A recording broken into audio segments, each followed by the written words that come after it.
So let's jump into yet again another Transformers Slag podcast Patreon listener question.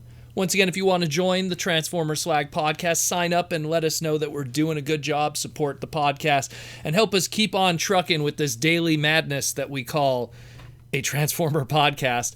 Patreon.com/Protoman. Check the description below or check the pinned comment. Hit that pinned comment and come join us.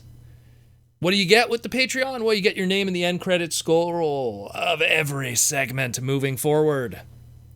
You get access to the Transformer Slag Discord, where we have a whole bunch of cool people. We talk about new Transformer news, and all kinds of crazy deals are pretty much shared on there. I don't want to spoil, but there's been a lot of good stuff coming out of the Northeast Coast Ollies recently, and we've been sharing it like crazy on the Discord here. And of course, some rare lore that you could download, cool download links, everything exclusive to the Patreon.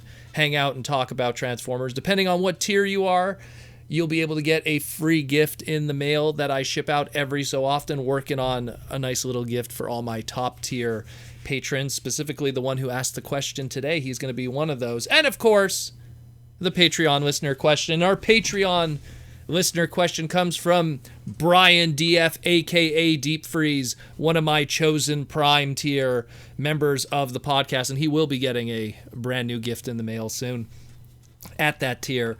Some cool stuff I've been working on behind the scenes.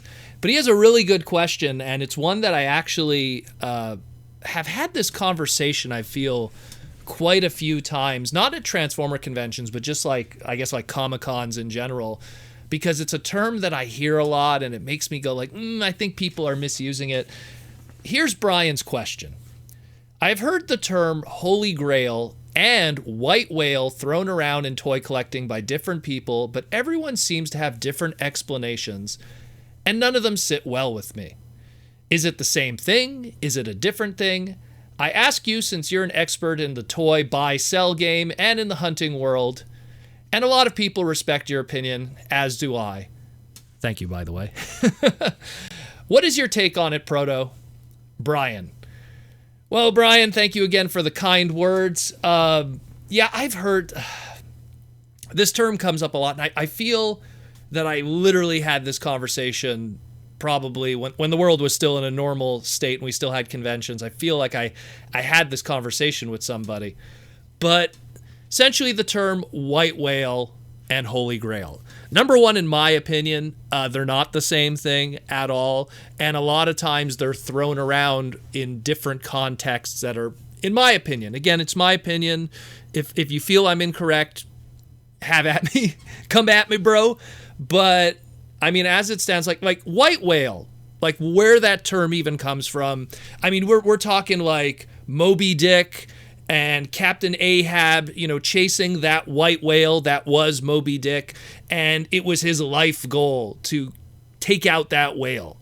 Now, in the toy collecting world, it's not as extreme, in my opinion. I don't think that there's the white whale that when you get that item, that's it, you're done. You're done. It's over.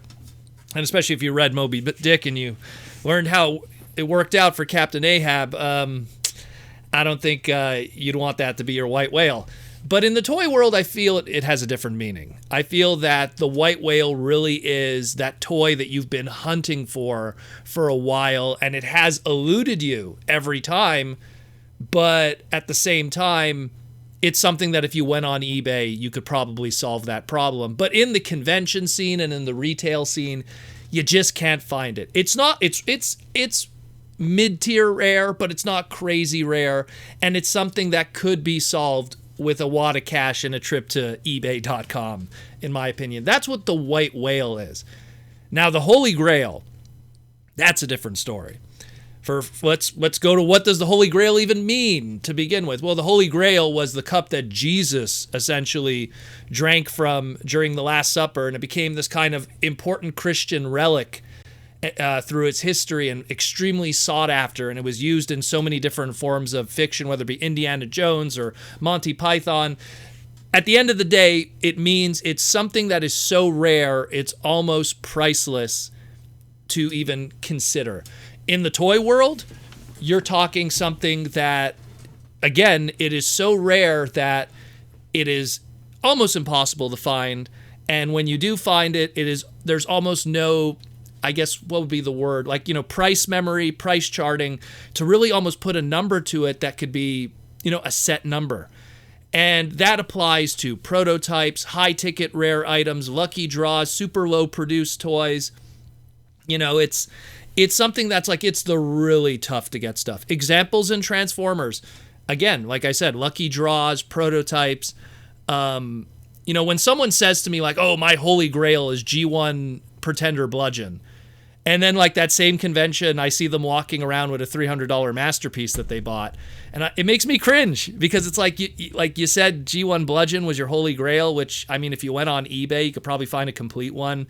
I don't know, like $80 to $150 if you really like looked good. And then you just spent $300 on the masterpiece toy that is not a Holy Grail. It really is just something that's, many of them have been produced. It makes me cringe. And it's just like, that's why I feel like Holy Grail is a term that I hate that people throw around, because it's something that I really feel applies to really rare stuff. Like in my collection, Super Hybrid Rodimus, that's a Holy Grail item for a lot of people. Canadian Pepsi Optimus Prime, all the prototypes I have in general.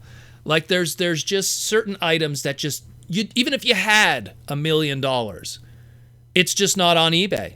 It's just not there. It's just not kicking around. You go to BotCon, it's not there. Like, that's a Holy Grail item. That's something that's the 2,000-year journey that some people, they only get that slight opportunity to even purchase it, regardless of their financial background. And that's a Holy Grail, in my opinion. And it's something that it applies more to that. And I feel that more people have those white whales than they have those Holy Grails. I mean, I'm sure everyone who has a favorite character in Transformers, maybe their Holy Grail could be owning the prototype of that character. Or maybe, it's something, but it's like, oh, my Holy Grail is getting Scott McNeil's autograph because I love, Beast Wars Dinobot. It's like, bro, like, I almost wouldn't even call that a white whale, because Scotty is at every convention and he's signing by the billions. So that's just more something, yeah, you'd like to get it. Yeah, that'd be really cool, but it wouldn't be a white whale or a Holy Grail. Again, it's just, it's a term that I know so many people have their own applications to it, but I feel that that's the way that I see it. And, the white whale is current retail product that people go to, Walmart, Target, Toys R Us, whatever, and are hunting for. Like, oh, I've been really trying to find this one per case, Marvel Legends variant, or this, one per case, really tough to get Transformers, War for Cybertron Kingdom variant, or something like that. That's more of a white whale, because you also know that if you just went to eBay, you'd solve your white whale issue very quickly. Where the Holy Grails, man, that stuff that's tough. That stuff that's going to be the really tough stuff. That's the stuff that, like, you go to a con, and even if people aren't buying it, if it's there, people are taking pictures of it. That kind of rare, where, no one's taking a picture of, a G1, complete bludgeon. I don't want to pick, I feel like I'm picking on G1 complete bludgeon because I love bludgeon. But either way, I'm just saying, like, G1 bludgeon, rare item, probably one of the more expensive original Pretender shells, along with, let's say, Metalhawk and Thunderwing. And I guess Grand Maximus Pretender shell. But it's something that, at the end of the day, it's not like it's the rarest thing in the world and it's priceless. There's tons of them on eBay on any given weekend, and you could solve that problem with, one paycheck easily, regardless of any financial background. Even if you're working like 3 days a week at minimum wage, you could probably solve that problem. So it's really not a Holy Grail. But that's my take. Again, I'm actually curious what other people think. Am I on the right track here? It's always been my own personal opinion of it, and that's also why I kind of don't really like to use those terms very often. But when I hear other people use it, I really like to hear where they're coming from, because especially I know where those terms came from originally, from either whether it be a historical or a fictional standpoint, and then I know where they come from when it's applied to the toy world, and that's where it gets all kind of messy. So let me know what you think. I know that's what my take is. I hope it helped you, Brian, in a little way. And it kind of steers you in the right direction. Maybe you could then bring that argument to people when we get back to the con scene, whenever that world returns to normal. But yeah, that's more or less it. So hope it helped the Patreon listener question. Once again, if you want to join Brian and be part of the Patreon, patreon.com/protoman, or check the description below or the pinned comment. Come join the Patreon. Let us know we're doing a good job. And maybe finally finding a decent podcast that is fun to watch will be your holy grail.